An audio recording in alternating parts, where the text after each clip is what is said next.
Hello everybody and welcome to a brand new Minecraft series. In this video we are going to be going from absolutely nothing to a full base, iron farm, and a full armor set. All in hardcore Minecraft, where one mistake ends everything. This is day 0 and let's begin. On the start of day 0 I completed the ordinary tasks. I had taken down a tree and then gained food with brute force. I made a boat and then sent off to new lands to begin my new home, or perhaps find a village. I docked on the shores of new foreign lands and climbed up on the side. I made a stone pickaxe from which I instantly collected some iron using my new stone tool. I explored around my surroundings a bit while the iron smelted in a furnace and found a small opening which contained a creeper and a zombie. A little bit after, a spider came out of nowhere and I fled back to the furnace. Just as the sun began its descent, I found a village across from where I docked my ship.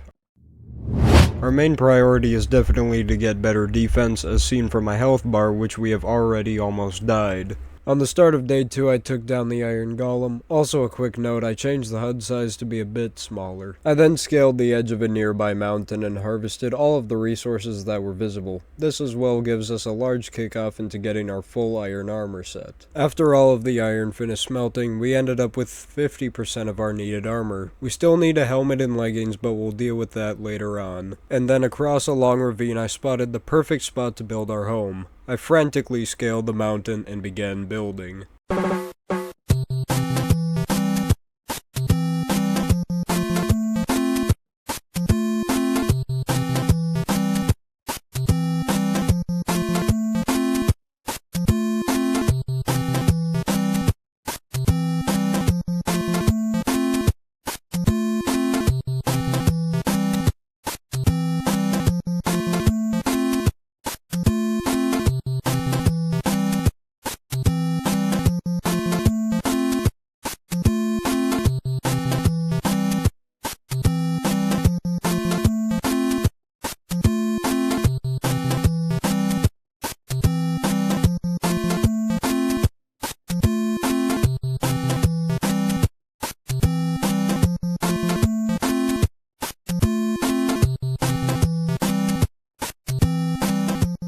I took a break from building to then begin an animal farm, being with sheep and cows. Sheep, which will be the most useful. We will use these sheep to shear wool, which will then be used to make beds, which villagers use.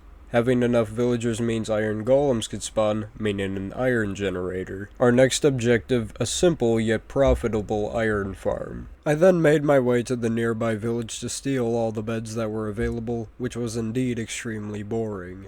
I finally arrived back home with a grand total of 12 beds, only 8 to go, which our sheep will finally come into play. I forgot to mention in earlier clips, but I as well made a small farm to give us more wheat so we can breed more sheep to quicken our wool production.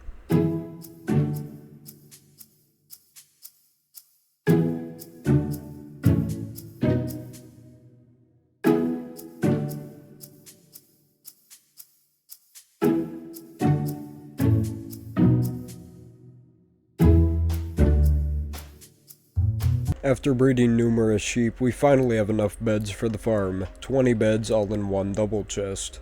The tutorial I'm following requires lava, which I searched for. Quick note, the tutorial I'm following will be credited and linked in the description below. The tutorial as well requested a water bucket, a hopper, 2 chests, 3 signs, 8 slabs, 1 torch, and 32 leaves, as well as 20 fletching tables. Which, if you know anything about fletching tables, require flint.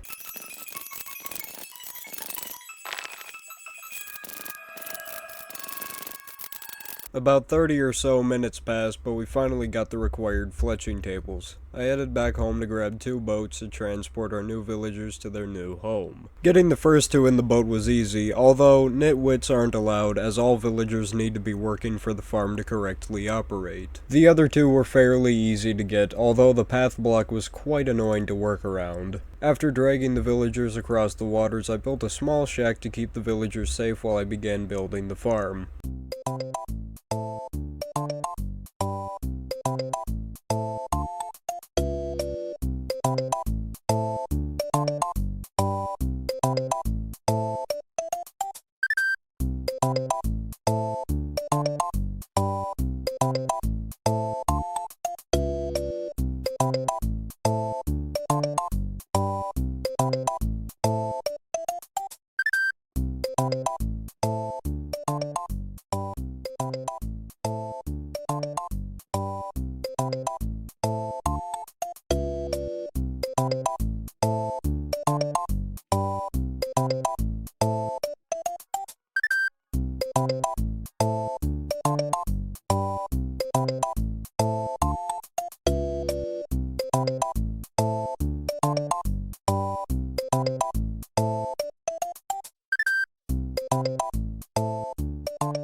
With all of the villagers finally bred, we can finally begin the actual farming part. Placing a small area of stone and placing water on top allows the iron golems to slip into a block of lava. A hopper grabs the iron and puts the items into a chest behind the wall. This then gives us our final product, a finished iron farm, fully operational.